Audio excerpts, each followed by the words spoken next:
अॼु खां सिंध में गजगोड़ खिवण ऐं तेज़ हवाउनि सां बरसाति जो इम्कान आहे। सिंध में ओलह जी बरसातुनि जो सिलसिलो अॼु 16 मार्च दाख़िल थियण जा इम्कान आहिनि,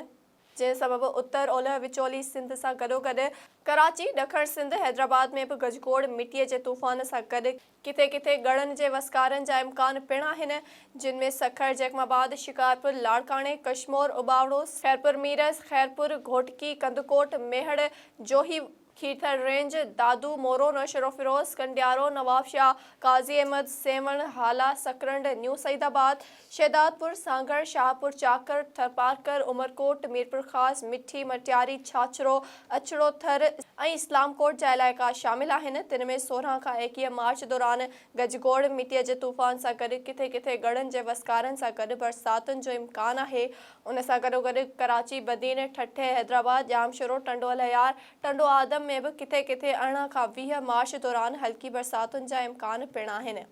इन सिस्टम जो सभ खां वधीक ज़ोर थर ऐं उत्तर सिंध, सखर, लाड़काणो, नवाबशाह डिवीज़न जे इलाइक़नि तरफ़ हूंदो ऐं किथे किथे शदीद मौसमी सूरतहाल जो इम्कान पिणु मौजूदु रहंदो।